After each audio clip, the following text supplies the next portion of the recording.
by that was this. Like, when you think about a parenthesis, what is the purpose of a parenthetical statement? The brackets. What is the purpose of those? Capturing and separating from. Listen now, check this out. Capturing and separating stuff from something else. From the main body of Yep. the thought. That's how we use it, but that's not its purpose. To start with. Interesting and narrow. Yeah. It's not to start or stop. Visual information. Now there we go. That's closer. Yeah. The actual purpose of a parenthesis is to add, is what's inside the parenthesis is to add value to the meaning of what's outside of the parenthesis. Yep. So he said that our lives are a parenthesis in eternity. What a great analogy for life, right? Because, here's birth, here's death, and we're in the middle. What is the purpose of life? What is the, people are searching, what's the meaning of life? What's the meaning of life? I hate to sound, overconfident at 38, but I think I got it figured out. I think the meaning of life is to add value to the meaning of life, just to make it meaningful, We're here to add value to eternity. But check this out. How do you know, you guys, any literary people in here, how do you know if you used your parentheses correctly when you're writing stuff? Do you know? You know how to check your work? Use grammar checks. Grammar check, yeah. Here's how you check your work. You've used a parenthesis correctly if you can take the information in the parenthesis out of the sentence, and the sentence still makes perfect sense. How's that for humbling? Our lives are a parenthesis in eternity. What's our purpose? To add value to the meaning of eternity. But we could be eliminated today, and eternity will still make perfect sense, with or without us. So here's the thing. The only reason that you could get upset over the worst case scenario, the only reason you can have any kind of level of stress associated to the worst thing happening in your life is if you think your life is more important than it really is. Stress, by the way, is nothing more than the byproduct of thinking that your life is more important than it really is. Stress in a relationship is the byproduct of thinking that relationship is more important than it really is. Stress in our jobs is the result of thinking our job is more important than it really is. Stress in any area of life is the result of thinking it's more important than it really is. And by the way, I'm not sitting up here telling you that I don't get stressed out. There are many, many times where I lose sight of reality and I think that things are more important than they really are. Kim could tell you probably 25 references just last week alone how I've made the event in London next week more important than it really is. And it's caused me stress.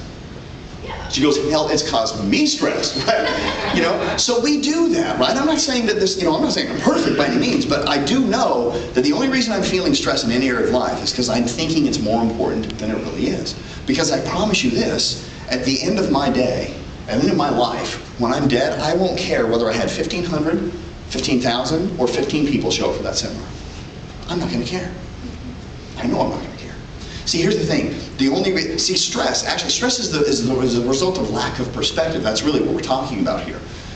When you're inside the brackets, you don't have perspective.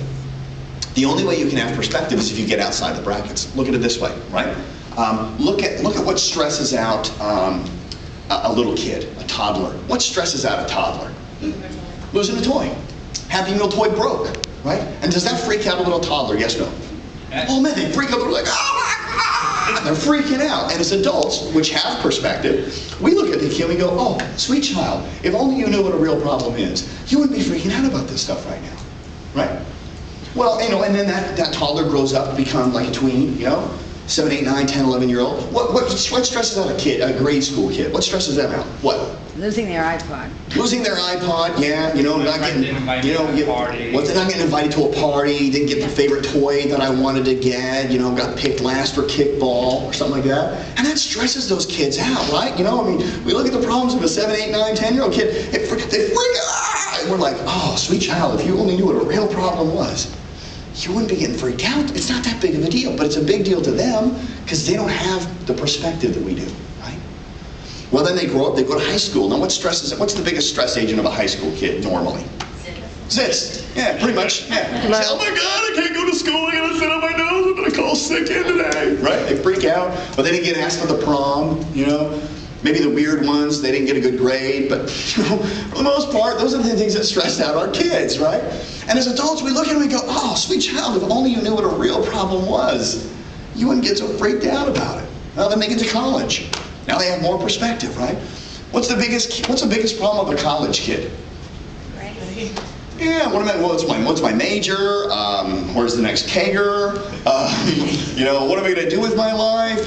Exams, finals, that kind of stuff. Now they freak out about that stuff. They get all stressed out and tensed out about the exams. And like we as adults, right? We look at me and go, man, you think that's tough? You think you got problems? Wait till you become an adult. Then you'll know what real stress is, my friend. Right? Because we know we're adults. We've been in the real world, right? Because we have greater perspective than all those younger people. Well, guess what? Someday you're going to die. And my belief is you're going to look down on your soul. You're going to look down and you're going to say, sweet child, if only you knew you never had any problems in the first place. Enjoy the ride, because that's all it is. When you get to that level, when you get outside of those parenthetical brackets, and you can look at your life as a whole from a greater level of being than you are right now, stress goes away. And I got to this point where I imagined the worst possible scenario in my life. And I said, if that's my destiny, to become an overweight, video game playing guy that lives at home with his mom and dad for the rest of his life and never has a girlfriend and is happy with all that, if that's my destiny, guess what? Once I'm dead, I'm not going to care. I'll be perfectly okay with that. So for me, this whole concept of associating negative emotions to the worst case scenario does not make metaphysical sense. It's about saying, you know what? Look, hey, I'm a reasonably intelligent person. I'm going to pick the best case scenario if I have the ability to choose, but you can't have the ability to choose if you refuse the worst case scenario.